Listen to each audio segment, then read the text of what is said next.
आज मैं आपको त्रिकोण आसन, जिसे हम अंग्रेजी में ट्रायंगल पोज भी बोलते हैं, उसे करने की विधि बताऊंगी। ये आसन जो है ये हमारे लिए बहुत ही बेनिफिशियल है। तो पहले सीखते हैं उसे करना कैसे है।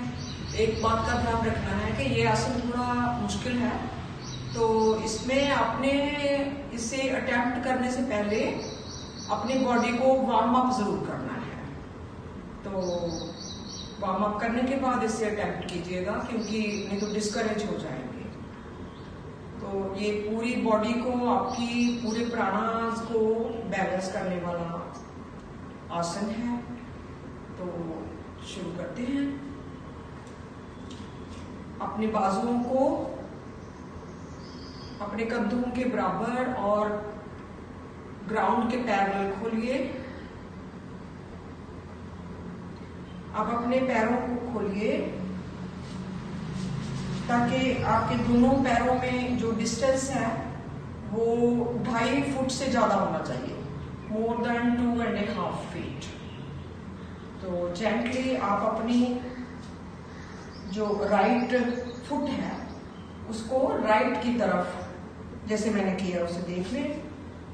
और आपने अब ये करने के बाद कोशिश करनी है कि आप अपनी एड़ियों दोनों को गड़ा करके रखें। तो इसमें क्या है, इसमें ये ट्विस्ट हुआ है आपका। तो अब क्या करेंगे, धीरे से सांस छोड़ते हुए, सांस छोड़ते हुए, सांस छोड़ते हुए, तो जहां तक आप आ सकते हैं वहां तक आइए। राइट फुट हैंड को नीचे की तरफ लेके आएंगे और लेफ्ट हैंड को इस तरह से ऊपर करेंगे, देखिए इस तरह से। और अपनी आंखों से गर्दन को राइट की तरफ मोड़ के जो आपके मिडल फिंगर है उसको देखने की कोशिश करेंगे, इस तरह से। तो पूरी तरह से सांस बाहर निकाल के करना है इसको, इस तरह से। और देखिए आपके जो फेफड़े हैं इधर साइड पे और लेग्स में कितनी अच्छी स्ट्रेचेस से आ रही है, तो वो सारे खुलते हैं इसमें। तो इसको 30 सेकेंड्स जो है वो इसका टाइम है, लेकिन शुरू में आप अपनी मर्जी से कर सकते हैं। जैसे नीचे अगर किसी का हाथ नहीं भी जाता है तो जहां तक जाए वहां तक रखिएगा। और एक बात और ध्यान रखनी है इसमें कि आपने झुकना अपने कमर से नहीं है, अपने हिप से झुकना है, इस तरह से। देखिए तो अपने आपके कंधे सीधे होने चाहिए और धीरे से आप पहले, अब ऊपर जब इसको हम इससे बाहर आना है तो धीरे से नीचे वाला हाथ ऊपर उठाएंगे, धीरे धीरे धीरे आते हुए इस तरह से दोनों हाथ ही फिर भी हमारे इस तरह से बराबर हो जाएंगे। और फिर दूसरी तरफ करना है। तो अब हम क्या करेंगे, इस तरह से करेंगे।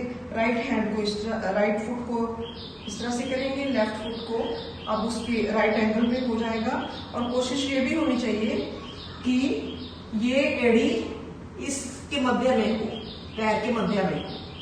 शुरू में अगर मुश्किल है तो शुरू में आप जो है वो आइडियली नहीं कर पाते हैं, तो आप थोड़ा ध्यान से करिए ताकि आप गिरे नहीं। तो इसमें फिर से आप राइट हैंड ऊपर जाएगा, आपका लेफ्ट हैंड नीचे आएगा, ठीक है। तो अब देखना है राइट हैंड के मिडल फिंगर की तरफ, इस तरह से। आपके इनर थाइज, आउटर थाइज वो बहुत ही अच्छे तरीके से मसाज, उनके स्ट्रेचिंग हो रही है। और धीरे से फिर ऊपर उठाना है, नीचे वाले हाथ को ऊपर उठाना है पहले, फिर धीरे धीरे बॉडी को स्ट्रेट करना है, बहुत जेंटली करना है, कोई पुश नहीं करना, नथिंग। फिर पैर को सीधा करना है और फिर धीरे से मिडल में आकर के और बाजू साइड्स पे कर लेंगे।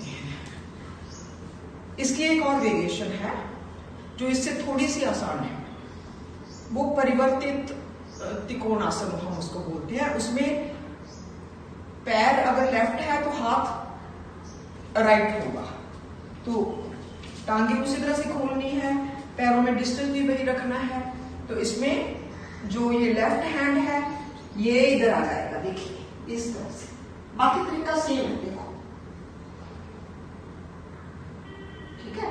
ये थोड़ा आसान है क्योंकि ये भार को संभाल रहा है। तो फिर से ऐसे ही करना है, इसको उठाना है पहले, फिर बैलेंस करना है अपना, बैलेंस नहीं लूज होने देना। फिर से इस तरह से दूसरी तरफ करने के लिए अब देखिए इस तरह से ऐसे, देखिए आपके नीज, आपके डाइजेस्टिव सिस्टम की twist and everything, it's just beautiful. तो आप उठाने के वक्त फिर से इस तरह से उठाएंगे, फिर हाथों को नीचे लाएंगे, पैरों को सीधा करके पास में ले जाएंगे। तो इसके बेनिफिट्स जो हैं, एक तो ये हमारे पांचों प्राणों को बैलेंस करती है, पांचों प्राण इसमें एड्रेस हो जाते हैं। फिर ये हमारे डाइजेस्टिव, जिनको एसिडिटी की प्रॉब्लम रहती है, एसिडिटी को ये हील करती है, एसिडिटी ठीक हो जाएगी आपकी इससे। एसिड रिफ्लक्स, क्योंकि यहाँ पे देखो ना दोनों तरफ कितना ये मुड़ता है। फिर आपके दोनों तरफ लंग्स जो हैं उनको प्रॉपरली ऑक्सीडेशन होएगी। फिर ये आपको बैलेंस करना सिखाता है कि कैसे हमें ये अपनी इमोशनल और अपनी प्रैक्टिकल लाइफ में बैलेंस होना है। तो ये सारे बेनिफिट्स हैं।